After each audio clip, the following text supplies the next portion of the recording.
The name William Wakefield is synonymous with the colonial past of Aotearoa New Zealand, particularly in Porniki, Wellington, where his actions helped build the city that's there today. However, did you know that he was also involved in a kidnap plot with his brother, and he duelled a doctor to protect his honour when some misinformation was apparently printed in local Wellington papers?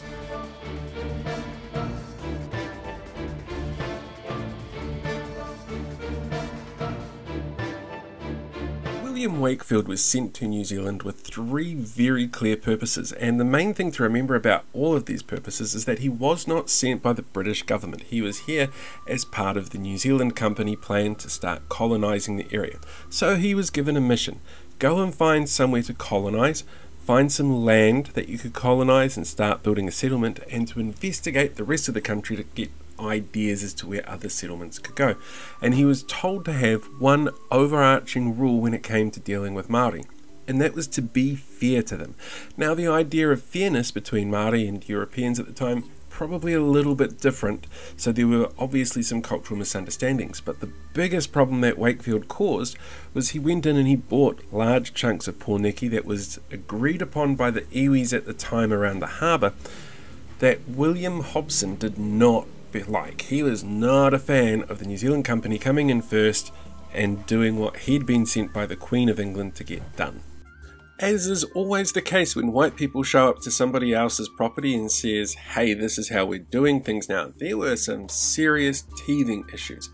There was a whole bunch of arguments between Wakefield and Hobson around things like where the capital city should be.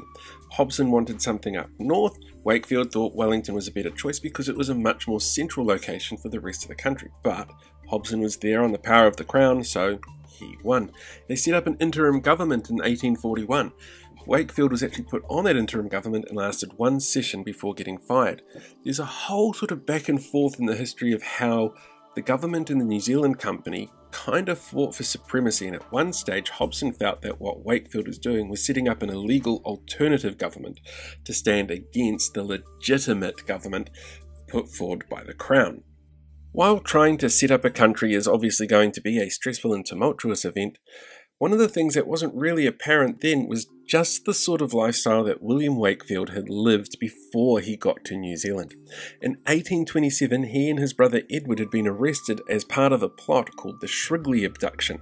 Now, this involved a really complicated way of essentially marrying Edward off to a 15-year-old millionaire heiress, tricking her into believing it was all legit, and then running away to France where they couldn't be deported.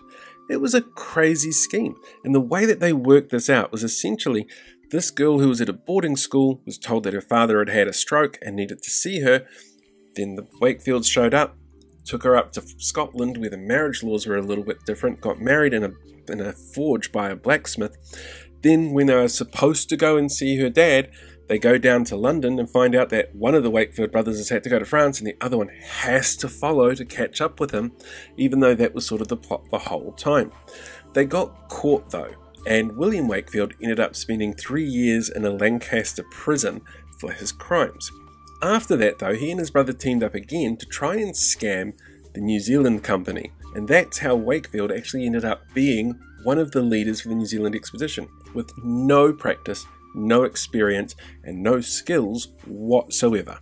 While Wakefield's career is full of essentially him searching for power, status, glory, and money, it was something that definitely dogged him almost completely up to the end.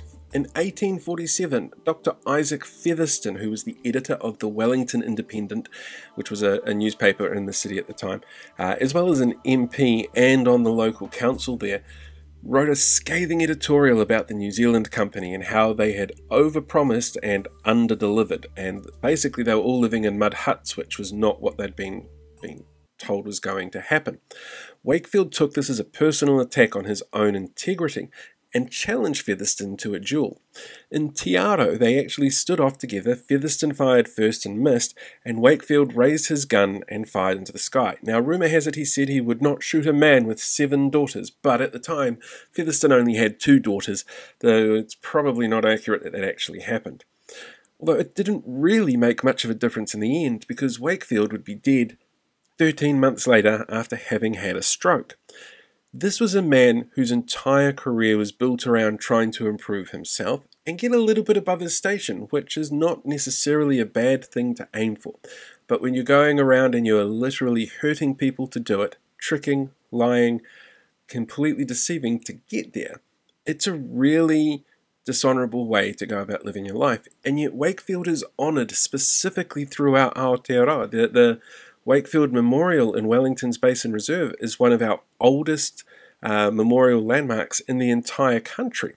There is a lot to be said, though, about maybe going back and revisiting some of our history and our historical figures to work out what exactly it is that we're celebrating when we put their names all over these things. Right, that's this episode done and dusted. I'm actually working on a very, very special episode for the next, I think it's the next special history episode. But until then, have a great day. I will catch you guys later.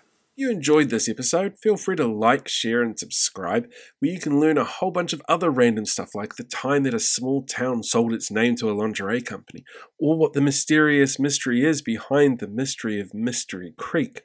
Otherwise, feel free to tune in and listen to some of the other stuff that we've got. Check out the vlog or some of the strange short films that people seem to be enjoying for some weird reason.